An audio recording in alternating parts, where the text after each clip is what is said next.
I don't like anybody telling me what to do. And lately, the left wants to tell everybody, it's the we all know this, you should. Stop telling me what to do, you go do it. You want to support stuff that the government should stay out of, you go do it. No one's stopping you from paying more taxes. Here's the scoop. Tim Allen, Hollywood's outspoken anti-woke comedian, is making waves once again. Known for fearlessly tackling topics most steer clear of, he's back with another bold move that's got everyone talking.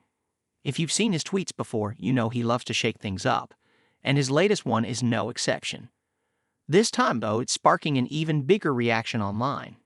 Whether you're a fan or not, Allen's knack for stirring up the conversation is undeniable. Get ready, because this latest controversy is heating up fast. I mean, first of all, he wants to know what the face of woke look like, and here's what I picture. These trolls that hide behind their computer or their screens and their laptops and their keyboards, because those are the people that complain the most, those whose faces we do not see. The response was explosive. One tweet was all it took to send the internet into a frenzy. Twitter mobs went into overdrive, completely losing it over Tim Allen's blunt remarks. People rushed to call for his cancellation, but let's be real. Tim's not the type to backpedal. He's standing his ground, refusing to let the woke crowd dictate what he can or can't say. Actually disturbing on a fundamental level.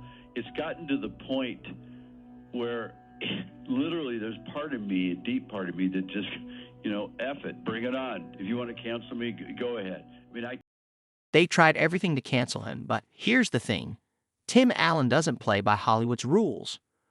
Remember when ABC pulled the plug on Last Man Standing? Let's break that down. It was one of their top-rated shows, but with Tim involved, there's always more to the story. I'm not a toy. You are a toy. The show was a ratings hit, second only to Modern Family, but they still axed it like it didn't matter. Why? Because Tim Allen dared to portray a likable conservative on mainstream TV. And let's be honest, that's practically forbidden in Hollywood these days. Do you still enjoy stand-up, my friend, as much as you did in the early days? There's moments that it's more. It reminds me of my anarchist background. In Hollywood, that's like breaking the biggest rule. Tim Allen summed it up perfectly. These days, there's nothing more dangerous than being a funny, likable conservative. And honestly, he might be right. Congrats on this. No, thanks very much. I watched it when it was on ABC, right, and then all of a sudden it wasn't on ABC.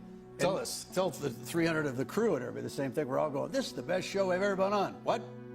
We're off the air. We all thought we were at the top of their game at ABC. Who knows how networks work? I don't know, but it was dropped. Tim didn't shy away from the truth. His politics were the real issue, and everyone knew it.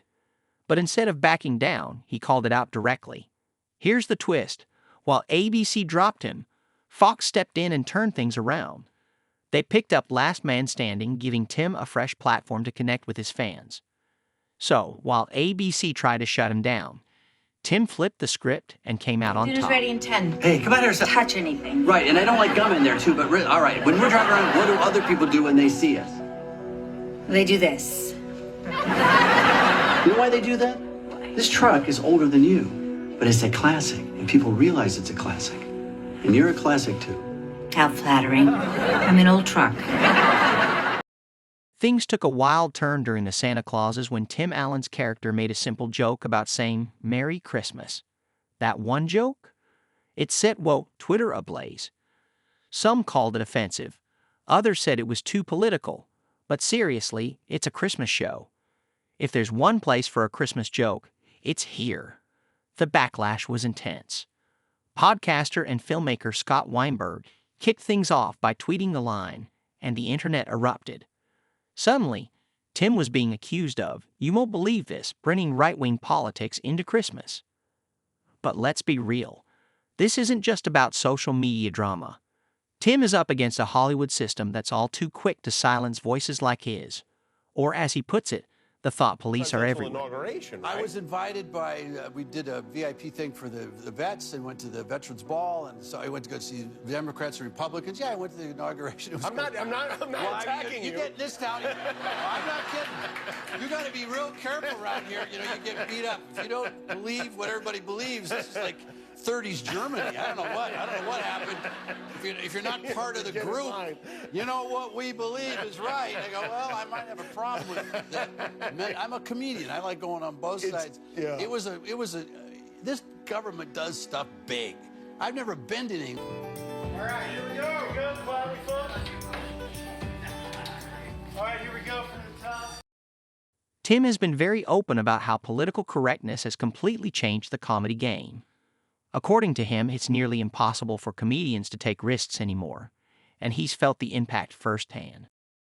He grew up idolizing comedy legends like Richard Pryor and Lenny Bruce, performers who weren't afraid to push boundaries and make people squirm.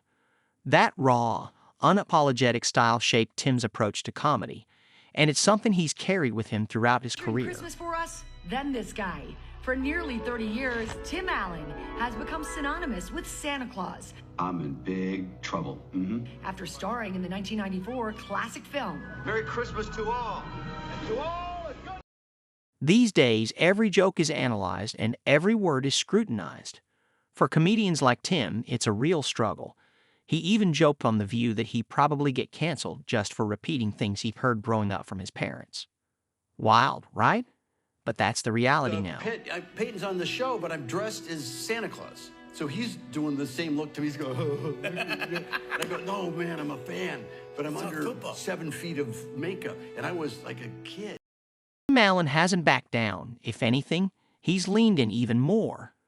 He's not afraid of being canceled and would rather face the heat than lose his integrity. That fearless attitude is exactly why Hollywood can't get rid of him, no matter how hard they try. When ABC dropped Last Man Standing, Fox swooped in without skipping a beat. Even when Disney replaced him as Buzz Lightyear, Tim didn't flinch. Now, he's back on Disney, plus with the Santa Clauses, throwing lines that stir up controversy and proving he's not going anywhere. When it comes to cancel culture, Tim's made it crystal clear. He's not backing down. Do sometimes is explain, which I hate in big arenas, that this is a thought police thing and I do not like it. But when I use these words, this is my intent behind those words. Tim Allen isn't backing down from cancel culture. He says he feels the pressure but won't change his comedy to please anyone. He compared cancel culture to high school bullying and called it ridiculous. While most comedians tiptoe around, Tim stays true to himself. Despite the angry mobs and Hollywood's attempts to cancel him, he's still winning. What do you think? Is cancel culture going too far with Tim, or does he deserve the heat? Drop your thoughts in the comments, hit like, and subscribe for more.